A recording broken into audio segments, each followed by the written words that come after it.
ನೀವೇನಾದ್ರೂ ರೆಫ್ರಿಜರೇಟರ್ ತಗೋಬೇಕು ಅಂತ ಇದ್ದೀರಾ, ಆದ್ರೆ ಯಾವ್ದು ತಗೊಳ್ಳೋದು ಅಂತ ಗೊತ್ತಾಗ್ತಾ ಇಲ್ವಾ? ಹಾಗೆ ಬಜೆಟ್ ಕಡಿಮೆ ಇದೆ, ಈ ಕಡಿಮೆ ಬಜೆಟ್ಗೆ ಯಾವ್ದು ಸಿಗುತ್ತೆ, ಯಾವ್ದಾದ್ರು ಸಿಕ್ರು ಅದು ಚೆನ್ನಾಗಿರುತ್ತಾ ಇಲ್ವಾ ಅಂತ ನಿಮ್ಗೆ ಕನ್ಫ್ಯೂಸ್ ಆಗ್ತಾ ಇದೆಯಾ? ಹಾಗಿದ್ರೆ ಇವತ್ತಿನ ವಿಡಿಯೋನ ನೀವು ಪೂರ್ತಿಯಾಗಿ ನೋಡಿ. ಇವತ್ತಿನ ವಿಡಿಯೋಲಿ ನಾನು ಟಾಪ್ 6 ರೆಫ್ರಿಜರೇಟರ್ ಬಗ್ಗೆ ಹೇಳ್ತಾ ಇದ್ದೀನಿ. ಅದು ಕೂಡ ನಿಮ್ಗೆ ಕಡಿಮೆ ಬಜೆಟ್ ರೇಂಜ್ ಅಲ್ಲಿ ಸಿಗುತ್ತೆ. ಈ ವಿಡಿಯೋನ ನಾನು 2 ಪಾರ್ಟ್ ಆಗಿ ಡಿವೈಡ್ ಮಾಡಿದ್ದೀನಿ. ಫಸ್ಟ್ ಪಾರ್ಟ್ ಅಲ್ಲಿ most premium 5 star single door refrigerator ಬಗ್ಗೆ ಹೇಳ್ತಾ ಇದ್ದೀನಿ. ಅದು ಕೂಡ ನಿಮ್ಗೆ 18,000 ಇಂದ 20,000 ಒಳಗಡೆನೆ ಸಿಗುತ್ತೆ.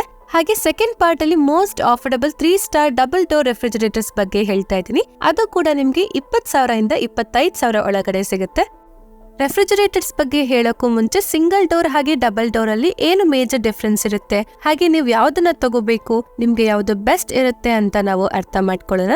ಸಿಂಗಲ್ ಡೋರ್ ರೆಫ್ರಿಜರೇಟರ್ ಗಳು ನಿಮ್ಗೆ 12 ರಿಂದ 20,000 ಒಳಗಡೆ ಸಿಗುತ್ತೆ. ಇವುಗಳ ಕೆಪಾಸಿಟಿ 180 ಲೀಟರ್ಸ್ ಇಂದ 200 ಲೀಟರ್ಸ್ ವರೆಗೂ ಇರುತ್ತೆ. ಹಾಗೆ ಡಬಲ್ ಡೋರ್ ರೆಫ್ರಿಜರೇಟರ್ಸ್ ಗಳು ನಿಮ್ಗೆ 20 ರಿಂದ 35,000 ಒಳಗಡೆ ಸಿಗುತ್ತೆ. ಹಾಗೆ ಇವುಗಳ ಕೆಪಾಸಿಟಿ ಬಂದು 230 ಲೀಟರ್ಸ್ ಇಂದ 300 ಲೀಟರ್ಸ್ ವರೆಗೂ ಇರುತ್ತೆ. ಹಾಗೆ ಸಿಂಗಲ್ ಡೋರ್ ರೆಫ್ರಿಜರೇಟರ್ ಯಾವಾಗ ತಗೋಬೇಕು ಅಂತ ಅಂದ್ರೆ, ಇವಾಗ ನಿಮ್ಮ ಮನೇಲಿ ಏನಾದ್ರು 2 ರಿಂದ 4 ಜನ ಇದ್ರೆ ನೀವು ಸಿಂಗಲ್ ಡೋರ್ ರೆಫ್ರಿಜರೇಟರ್ ನ ತಗೋಬಹುದು. ಹಾಗೆ 4ಗಿಂತ ಜಾಸ್ತಿ ಜನ ಇತ್ತು ಅಂತ ಅಂದ್ರೆ ನೀವು ಡಬಲ್ ಡೋರ್ ರೆಫ್ರಿಜರೇಟರ್ ನ ತಗೋಬಹುದು. ಹಾಗೆ ಸಿಂಗಲ್ ಡೋರ್ ರೆಫ್ರಿಜರೇಟರ್ ನಲ್ಲಿ ನೀವು ವಾರಕ್ಕೆ ಒಂದ್ಸತಿ ಆದ್ರೂ ಮ್ಯಾನ್ಯುಯಲ್ ಡಿಫ್ರಾಸ್ಟ್ ಮಾಡ್ಲೇಬೇಕು. ಹಾಗೆ ಅದರಲ್ಲಿ ಇರೋ ಐಸ್ ನ ಕೂಡ ಮ್ಯಾನ್ಯುಯಲ್ ಆಗಿ ತೆಗಿಬೇಕು. ಇದು ಏನ್ ಜಾಸ್ತಿ ಕಷ್ಟ ಇರೋದಿಲ್ಲ, ಸಿಂಪಲ್ ಆಗಿನೇ ಇರುತ್ತೆ. ಆದ್ರೆ ಡಬಲ್ ಡೋರ್ ರೆಫ್ರಿಜರೇಟರ್ ಅಲ್ಲಿ ಫ್ರಾಸ್ಟ್ ಫ್ರೀ ಟೆಕ್ನಾಲಜಿ ಸಿಗುತ್ತೆ. ಇದರಲ್ಲಿ ವಾರಕ್ಕೆ ನಾವು ಮ್ಯಾನ್ಯುಯಲ್ ಆಗಿ ಐಸ್ ನ ತೆಗಿಬೇಕಾಗಿಲ್ಲ.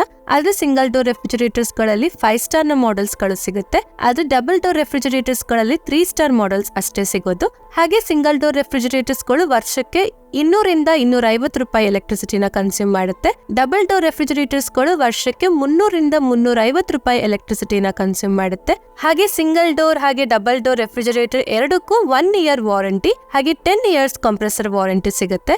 ಮೊದಲನೇದಾಗಿ top 3 best premium 5 star single door refrigerator ಬಗ್ಗೆ ನಾವು ಮಾತಾಡೋದಾದ್ರೆ, ನಮ್ಮ ಲಿಸ್ಟ್ ಅಲ್ಲಿ 3rd ಅಲ್ಲಿ ಇರೋದು LG 185 ಲೀಟರ್ 5 ಸ್ಟಾರ್ ರೆಫ್ರಿಜರೇಟರ್. ಇದರ ಫ್ರಿಡ್ಜ್ ಹಾಗೆ ಫ್ರೀಜರ್ ಕೆಪಾಸಿಟಿನ ನಾವು ನೋಡೋದಾದ್ರೆ, ಇದರ ಟೋಟಲ್ ಕೆಪಾಸಿಟಿ ಬಂದು 185 ಲೀಟರ್ಸ್ ಇದೆ.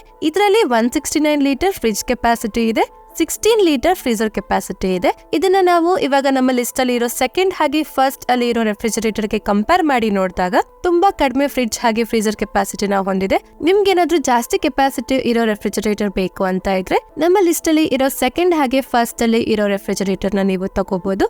ನೆಕ್ಸ್ಟ್ ನಾವು ಇದರ ಎಲೆಕ್ಟ್ರಿಸಿಟಿ ಕನ್ಸಂಪ್ಷನ್ ಬಗ್ಗೆ ಮಾತಾಡೋದಾದ್ರೆ, ಈ ರೆಫ್ರಿಜರೇಟರ್ ಇನ್ವರ್ಟರ್ ಟೆಕ್ನಾಲಜಿನ ಹೊಂದಿದೆ. ಇದರಿಂದ ಇದಕ್ಕೆ 5 ಸ್ಟಾರ್ ರೇಟಿಂಗ್ ಸಿಕ್ಕಿದೆ. ಅದರಿಂದ ಈ 5 ಸ್ಟಾರ್ ರೆಫ್ರಿಜರೇಟರ್ ತುಂಬಾ ಕಡಿಮೆ ಎಲೆಕ್ಟ್ರಿಸಿಟಿನ ಕನ್ಸ್ಯೂಮ್ ಮಾಡುತ್ತೆ. ಅಂದ್ರೆ ಇದು ಒಂದು ವರ್ಷಕ್ಕೆ 131 ಯೂನಿಟ್ಸ್ ನ ಕನ್ಸ್ಯೂಮ್ ಮಾಡುತ್ತೆ. ಅಂದ್ರೆ ವರ್ಷಕ್ಕೆ 550.2 ಪೈಸೆ ಖರ್ಚಾಗುತ್ತೆ. ನೆಕ್ಸ್ಟ್ ಇದರ ಯೂನಿಕ್ ಫೀಚರ್ ಬಗ್ಗೆ ನಾವು ಮಾತಾಡೋದಾದ್ರೆ, ಇದರಲ್ಲಿ ಫಾಸ್ಟ್ ಐಸ್ ಮೇಕಿಂಗ್ ಇನ್ 2 ಅವರ್ಸ್ ಅಂತ ಫೀಚರ್ ಸಿಗುತ್ತೆ. ಹಾಗೆ ಇದರಲ್ಲಿ ಸ್ಮಾರ್ಟ್ ಇನ್ವರ್ಟರ್ ಕಂಪ್ರೆಸರ್ ಸಿಗುತ್ತೆ. ಇದರಿಂದ ಫಾಸ್ಟ್ ಆಗಿ ಕೂಲಿಂಗ್ ಮಾಡೋದರ ಜೊತೆಗೆ ಕಡಿಮೆ ಸೌಂಡ್ ಮಾಡುತ್ತೆ. ಹಾಗೆ ಇದರಲ್ಲಿ ಲಾರ್ಜ್ ವೆಜಿಟೇಬಲ್ ಬಾಕ್ಸ್ ಸಿಗುತ್ತೆ, ಬಿಗ್ ಬಾಟಲ್ ಸ್ಪೇಸ್ ಸಿಗುತ್ತೆ, ಬೇಸ್ ಸ್ಟ್ಯಾಂಡ್ ಡ್ರಾಯರ್ ಸಿಗುತ್ತೆ, ಟೆಂಪರೇಚರ್ ಕಂಟ್ರೋಲ್ ಸಿಗುತ್ತೆ, ಹಾಗೆ ಆಂಟಿ ಬ್ಯಾಕ್ಟೀರಿಯಲ್ ಗ್ಯಾಸ್ಕೆಟ್ ಕೂಡ ಸಿಗುತ್ತೆ. ಹಾಗೆ ನಾವು ಇದನ್ನ ಸೋಲಾರ್ ಜೊತೆಗೆ ಕನೆಕ್ಟ್ ಮಾಡಬಹುದು. ಹಾಗೆ ಇದರ ನೆಟ್ ವೆಯ್ಟ್ 33 kg ಇದೆ. ಹಾಗೆ ಈ ರೆಫ್ರಿಜರೇಟರ್ಗೆ 1 ಇಯರ್ ವಾರಂಟಿ ಜೊತೆಗೆ 10 ಇಯರ್ಸ್ ಕಂಪ್ರೆಸರ್ ವಾರಂಟಿ ಕೂಡ ಸಿಗುತ್ತೆ. ಕೊನೆಯದಾಗಿ ನಾವು ಇದರ ಪ್ರೈಸಿಂಗ್ ಬಗ್ಗೆ ಮಾತಾಡೋದಾದ್ರೆ, ಕರೆಂಟ್ಲಿ ಈ ರೆಫ್ರಿಜರೇಟರ್ ಪ್ರೈಸಿಂಗ್ ಬಂದು 17,290ಗೆ ನಿಮ್ಗೆ ಸಿಗುತ್ತೆ.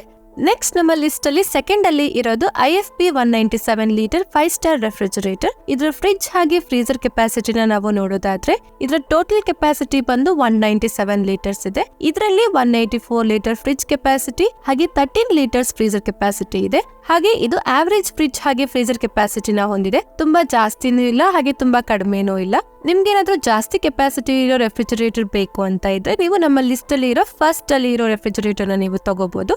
ಹಾಗೆ ಇದರ ಎಲೆಕ್ಟ್ರಿಸಿಟಿ ಕನ್ಸಂಪ್ಷನ್ ಬಗ್ಗೆ ನಾವು ನೋಡೋದಾದ್ರೆ, ಈ ರೆಫ್ರಿಜರೇಟರ್ ಅಲ್ಲಿ ಇನ್ವರ್ಟರ್ ಟೆಕ್ನಾಲಜಿ ಇರೋದ್ರಿಂದ ಇದಕ್ಕೆ 5 ಸ್ಟಾರ್ ರೇಟಿಂಗ್ ಸಿಕ್ಕಿದೆ. ಅದರಿಂದ ಈ 5 ಸ್ಟಾರ್ ರೆಫ್ರಿಜರೇಟರ್ ತುಂಬಾ ಕಡಿಮೆ ಎಲೆಕ್ಟ್ರಿಸಿಟಿನ ಕನ್ಸ್ಯೂಮ್ ಮಾಡುತ್ತೆ. ಅಂದ್ರೆ ಇದು ಒಂದು ವರ್ಷಕ್ಕೆ 128 ಯೂನಿಟ್ಸ್ ನ ಕನ್ಸ್ಯೂಮ್ ಮಾಡುತ್ತೆ. ಅಂದ್ರೆ ಒಂದು ವರ್ಷಕ್ಕೆ 537 ರೂಪಾಯಿ 6 ಪೈಸೆ ಖರ್ಚಾಗುತ್ತೆ.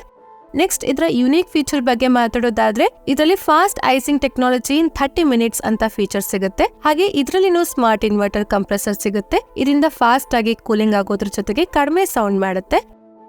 ಇದರಲ್ಲಿ ಲಾರ್ಜ್ ವೆಜಿಟೇಬಲ್ ಬಾಕ್ಸ್ ಸಿಗುತ್ತೆ, up to 4.2 litre bottle space ಸಿಗುತ್ತೆ, ಬೇಸ್ ಸ್ಟ್ಯಾಂಡ್ ಡ್ರಾಯರ್ ಸಿಗುತ್ತೆ, ಟೆಂಪರೇಚರ್ ಕಂಟ್ರೋಲ್ ಸಿಗುತ್ತೆ, ಹಾಗೆ ಆಂಟಿ ಬ್ಯಾಕ್ಟೀರಿಯಲ್ ಗ್ಯಾಸ್ಕೆಟ್ ಕೂಡ ಸಿಗುತ್ತೆ. ಹಾಗೆ ಇದನ್ನ ನಾವು ಸೋಲಾರ್ ಜೊತೆಗೆ ಕನೆಕ್ಟ್ ಮಾಡಬಹುದು. ಹಾಗೆ ಇದರ ನೆಟ್ ವೆಯ್ಟ್ ಬಂದು 39 kg ಇದೆ. ಹಾಗೆ ಈ ರೆಫ್ರಿಜರೇಟರ್ಗೆ 1 year ವಾರಂಟಿ ಜೊತೆಗೆ 10 years ಕಂಪ್ರೆಸರ್ ವಾರಂಟಿ ಕೂಡ ಸಿಗುತ್ತೆ. ಕೊನೆಯದಾಗಿ ನಾವು ಇದರ ಪ್ರೈಸಿಂಗ್ ಬಗ್ಗೆ ಮಾತಾಡೋದಾದ್ರೆ ಕರೆಂಟ್ಲಿ ಈ ರೆಫ್ರಿಜರೇಟರ್ ಬಂದು 17,490ಕ್ಕೆ ನಿಮ್ಗೆ ಸಿಗುತ್ತೆ. ಕೊನೆಯದಾಗಿ ನಮ್ಮ ಲಿಸ್ಟ್ ಅಲ್ಲಿ ಫಸ್ಟ್ ಅಲ್ಲಿ ಇರೋದು ಸ್ಯಾಮ್ಸಂಗ್ 215 ಲೀಟರ್ಸ್ 5 ಸ್ಟಾರ್ ರೆಫ್ರಿಜರೇಟರ್. ಇದರ ಫ್ರಿಡ್ಜ್ ಹಾಗೆ ಫ್ರೀಜರ್ ಕೆಪಾಸಿಟಿನ ನಾವು ನೋಡೋದಾದ್ರೆ ಇದರ ಟೋಟಲ್ ಕೆಪಾಸಿಟಿ ಬಂದು 215 ಲೀಟರ್ಸ್ ಇದೆ. ಇದರಲ್ಲಿ fridge capacity 197 litres, freezer capacity 18 litres ಇದೆ. ಇದರ ಟೋಟಲ್ ಕೆಪಾಸಿಟಿ ತುಂಬಾ ಜಾಸ್ತಿ ಇದೆ. ಈ ಪ್ರೈಸ್ ರೇಂಜ್ ಗೆ ಬೇರೆ ಯಾವುದೇ ರೆಫ್ರಿಜರೇಟರ್ ಅಲ್ಲಿ ಇಷ್ಟೊಂದು ಕೆಪಾಸಿಟಿ ಸಿಗೋದಿಲ್ಲ. ಇದರ ಕೆಪಾಸಿಟಿ ಜಾಸ್ತಿ ಆಯ್ತು, ಕಡಿಮೆ ಬೇಕು ಅಂತ ಇದ್ರೆ ನೀವು LG ಅಥವಾ IFB ರೆಫ್ರಿಜರೇಟರ್ ನ ತಗೋಬಹುದು. ಹಾಗೆ ನೆಕ್ಸ್ಟ್ ನಾವು ಇದರ ಎಲೆಕ್ಟ್ರಿಸಿಟಿ ಕನ್ಸಂಪ್ಷನ್ ಬಗ್ಗೆ ಮಾತಾಡೋದಾದ್ರೆ ಇದರಲ್ಲೂ ಸಹ ಇನ್ವರ್ಟರ್ ಟೆಕ್ನಾಲಜಿ ಇರೋದ್ರಿಂದ ಇದಕ್ಕೆ 5 ಸ್ಟಾರ್ ರೇಟಿಂಗ್ ಸಿಕ್ಕಿದೆ. ಅದರಿಂದ ಈ 5 ಸ್ಟಾರ್ ರೆಫ್ರಿಜರೇಟರ್ ತುಂಬಾ ಕಡಿಮೆ ಎಲೆಕ್ಟ್ರಿಸಿಟಿನ ಕನ್ಸ್ಯೂಮ್ ಮಾಡುತ್ತೆ. ಅಂದ್ರೆ ಒಂದ್ ವರ್ಷದಲ್ಲಿ ಇದು 133 ಯೂನಿಟ್ಸ್ ನ ಕನ್ಸ್ಯೂಮ್ ಮಾಡುತ್ತೆ. ಅಂದ್ರೆ ಒಂದ್ ವರ್ಷಕ್ಕೆ ಈ ರೆಫ್ರಿಜರೇಟರ್ ಇಂದ 558 ರೂಪಾಯಿ 6 ಪೈಸೆ ಖರ್ಚಾಗುತ್ತೆ. ನೆಕ್ಸ್ಟ್ ಇದರ ಯುನೀಕ್ ಫೀಚರ್ಸ್ ಬಗ್ಗೆ ನಾವು ನೋಡೋದಾದ್ರೆ ಇದರಲ್ಲಿ ಡಿಜಿಟಲ್ ಇನ್ವರ್ಟರ್ ಟೆಕ್ನಾಲಜಿ ಸಿಗುತ್ತೆ. ಈ ರೆಫ್ರಿಜರೇಟರ್ 50% ಕಡಿಮೆ ಪವರ್ ನ ಕನ್ಸ್ಯೂಮ್ ಮಾಡುತ್ತೆ. ಹಾಗೆ ಇದರಲ್ಲಿ ಸೌಂಡ್ ಕೂಡ ಜಾಸ್ತಿ ಆಗೋದಿಲ್ಲ, ತುಂಬಾ ಕಡಿಮೆ ನಾಯ್ಸ್ ಬರುತ್ತೆ. ಇದರಲ್ಲಿ ಲಾರ್ಜ್ ವೆಜಿಟೇಬಲ್ ಬಾಕ್ಸ್ ಸಿಗುತ್ತೆ, big bottle guard with more space ಸಿಗುತ್ತೆ, ಬೇಸ್ ಸ್ಟ್ಯಾಂಡ್ ಡ್ರಾಯರ್ ಸಿಗುತ್ತೆ, ಟೆಂಪರೇಚರ್ ಕಂಟ್ರೋಲ್ ಹಾಗೆ ಆಂಟಿ ಬ್ಯಾಕ್ಟೀರಿಯಲ್ ಗ್ಯಾಸ್ಕೆಟ್ ಕೂಡ ಸಿಗುತ್ತೆ. ಹಾಗೆ ಇದನ್ನ ಸೋಲಾರ್ ಜೊತೆಗೆ ಕನೆಕ್ಟ್ ಮಾಡೋದಕ್ಕೆ ಆಗೋದಿಲ್ಲ. ಹಾಗೆ ಇದರ ನೆಟ್ ವೆಯ್ಟ್ 39.5 kg ಇದೆ. ಹಾಗೆ ಈ ರೆಫ್ರಿಜರೇಟರ್ಗೆ 1 year ವಾರಂಟಿ ಜೊತೆಗೆ 20 years ಕಂಪ್ರೆಸರ್ ವಾರಂಟಿ ಕೂಡ ಸಿಗುತ್ತೆ. ಕೊನೆಯದಾಗಿ ಇದರ ಪ್ರೈಸಿಂಗ್ ಬಗ್ಗೆ ಮಾತಾಡೋದಾದ್ರೆ ಕರೆಂಟ್ಲಿ ಈ ರೆಫ್ರಿಜರೇಟರ್ ನಿಮ್ಗೆ 19,990ಕ್ಕೆ ಸಿಗುತ್ತೆ. ಈ ರೆಫ್ರಿಜರೇಟರ್ಗೆ 2,000 ಜಾಸ್ತಿ ಆಯ್ತು, ಯಾಕಂದ್ರೆ ಇದರಲ್ಲಿ ಜಾಸ್ತಿ ಕೆಪಾಸಿಟಿ ಸಿಗುತ್ತೆ. ಹಾಗೆ ಎಲೆಕ್ಟ್ರಿಸಿಟಿನ ಕೂಡ ಇದು ಕಡಿಮೆ ಕನ್ಸ್ಯೂಮ್ ಮಾಡುತ್ತೆ. ಈ 3 ರೆಫ್ರಿಜರೇಟರ್ಸ್ ಗಳ ಪ್ರೈಸಿಂಗ್ ಚೇಂಜ್ ಆಗ್ತಾನೆ ಇರುತ್ತೆ, ನೀವು ಸಹ ಚೆಕ್ ಮಾಡಿ. ಈ 3 ರೆಫ್ರಿಜರೇಟರ್ಸ್ ಗಳ ಲಿಂಕ್ ನಾನು ಡಿಸ್ಕ್ರಿಪ್ಷನ್ ಅಲ್ಲಿ ಹಾಕಿರ್ತೀನಿ, ನೀವು ಹೋಗಿ ಚೆಕ್ ಮಾಡಿ, ನಿಮ್ಗೆ ಯಾವ್ದು ಇಷ್ಟ ಆಗುತ್ತೋ ನೀವು ಅದನ್ನ ತಗೊಳ್ಳಿ. ನೆಕ್ಸ್ಟ್ ನಾವು ಡಬಲ್ ಡೋರ್ ರೆಫ್ರಿಜರೇಟರ್ಸ್ ಬಗ್ಗೆ ಮಾತಾಡೋದಾದ್ರೆ ಮೊದಲನೇದಾಗಿ ನಮ್ಮ ಲಿಸ್ಟ್ ಅಲ್ಲಿ ಥರ್ಡ್ ಅಲ್ಲಿ ಇರೋದು whirlpool 235 ಲೀಟರ್ 2 ಸ್ಟಾರ್ ರೆಫ್ರಿಜರೇಟರ್. ಇದರ ಫ್ರಿಡ್ಜ್ ಹಾಗೆ ಫ್ರೀಜರ್ ಕೆಪಾಸಿಟಿನ ನಾವು ನೋಡೋದಾದ್ರೆ ಇದರಲ್ಲಿ ಟೋಟಲ್ ಬಂದು 235 ಲೀಟರ್ ಕೆಪಾಸಿಟಿ ಇದೆ.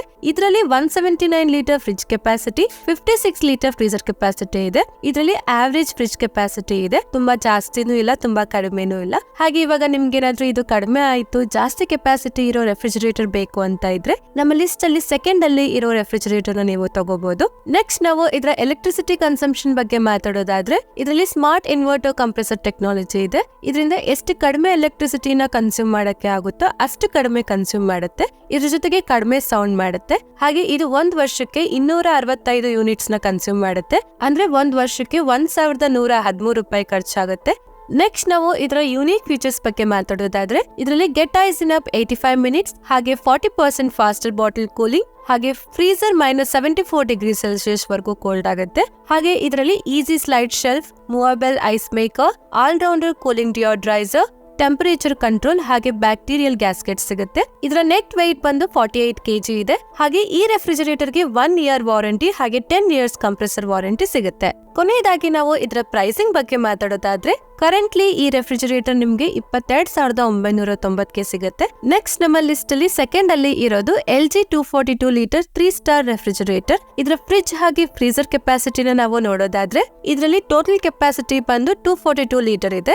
ಇದರಲ್ಲಿ 179 litre fridge capacity, 63 litre freezer capacity ಇದೆ. ಇದರ ಟೋಟಲ್ ಕೆಪಾಸಿಟಿ ತುಂಬಾ ಜಾಸ್ತಿ ಇದೆ. ಹಾಗೆ ಇದರ ಕೆಪಾಸಿಟಿ ತುಂಬಾ ಜಾಸ್ತಿ ಆಯ್ತು, ಕಡಿಮೆ ಬೇಕು ಅಂತ ಇದ್ರೆ ನಮ್ಮ ಲಿಸ್ಟ್ ಅಲ್ಲಿ ಇರೋ ಫಸ್ಟ್ ಅಲ್ಲಿ ಇರೋ ರೆಫ್ರಿಜರೇಟರ್ ನೀವು ತಗೋಬಹುದು.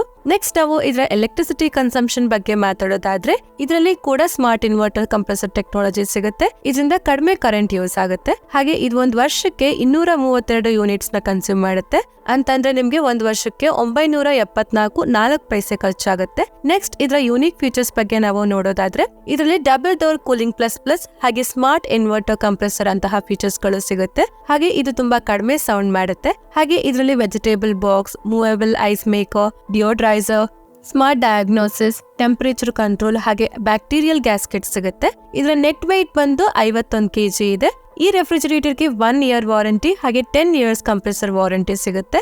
ಕೊನೆಯದಾಗಿ ನಾವು ಇದರ ಪ್ರೈಸಿಂಗ್ ಬಗ್ಗೆ ನೋಡೋದಾದ್ರೆ ಕರೆಂಟ್ಲಿ ಈ ರೆಫ್ರಿಜರೇಟರ್ ಬಂದು 24,990ಕ್ಕೆ ನಿಮ್ಗೆ ಸಿಗುತ್ತೆ. ಕೊನೆಯದಾಗಿ ನಮ್ಮ ಲಿಸ್ಟ್ ಅಲ್ಲಿ ಫಸ್ಟ್ ಅಲ್ಲಿ ಇರೋದು Samsung 236 litre 3 star convertible refrigerator. ಇದರ ಫ್ರಿಡ್ಜ್ ಹಾಗೆ ಫ್ರೀಜರ್ ಕೆಪಾಸಿಟಿನ ನಾವು ನೋಡೋದಾದ್ರೆ ಇದರ ಟೋಟಲ್ ಕೆಪಾಸಿಟಿ ಬಂದು 236 ಲೀಟರ್ ಇದೆ. ಇದರಲ್ಲಿ 183 litre fridge capacity, 53 litre freezer capacity ಇದೆ. ಇದರ ಟೋಟಲ್ ಕೆಪಾಸಿಟಿ ತುಂಬಾ ಜಾಸ್ತಿನೂ ಇಲ್ಲ, ಹಾಗಂತ ತುಂಬಾ ಕಡಿಮೆನೂ ಇಲ್ಲ, ನಾರ್ಮಲ್ ಆಗಿದೆ. ಇದಕ್ಕಿಂತ ಜಾಸ್ತಿ ಕೆಪಾಸಿಟಿ ಇರೋ ರೆಫ್ರಿಜರೇಟರ್ ಬೇಕು ಅಂತ ಇದ್ರೆ ನೀವು LG ರೆಫ್ರಿಜರೇಟರ್ ನ ತಗೋಬಹುದು. ನೆಕ್ಸ್ಟ್ ನಾವು ಇದರ ಎಲೆಕ್ಟ್ರಿಸಿಟಿ ಕನ್ಸಂಪ್ಷನ್ ಬಗ್ಗೆ ಮಾತಾಡೋದಾದ್ರೆ ಇದರಲ್ಲೂ ಕೂಡ ಸ್ಮಾರ್ಟ್ ಇನ್ವರ್ಟರ್ ಕಂಪ್ರೆಸರ್ ಟೆಕ್ನಾಲಜಿ ಸಿಗುತ್ತೆ. ಇದರಿಂದ ಕಡಿಮೆ ಕರೆಂಟ್ ಯೂಸ್ ಆಗುತ್ತೆ. ಹಾಗೆ ಇದು ಒಂದ್ ವರ್ಷಕ್ಕೆ 229 ಯೂನಿಟ್ಸ್ ನ ಕನ್ಸ್ಯೂಮ್ ಮಾಡುತ್ತೆ. ಅಂದ್ರೆ ಒಂದ್ ವರ್ಷಕ್ಕೆ 961 ರೂಪಾಯಿ 8 ಪೈಸೆ ಖರ್ಚಾಗುತ್ತೆ. ನೆಕ್ಸ್ಟ್ ನಾವು ಇದರ ಯೂನಿಕ್ ಫೀಚರ್ಸ್ ಬಗ್ಗೆ ಮಾತಾಡೋದಾದ್ರೆ ಇದರಲ್ಲಿ ಡಿಜಿಟಲ್ ಕಂಪ್ರೆಸರ್ ಸಿಗುತ್ತೆ. ಇದರಿಂದ 50% ಎಲೆಕ್ಟ್ರಿಸಿಟಿನ ಸೇವ್ ಮಾಡುತ್ತೆ. ಹಾಗೆ ತುಂಬಾ ಕಡಿಮೆ ಸೌಂಡ್ ಮಾಡುತ್ತೆ.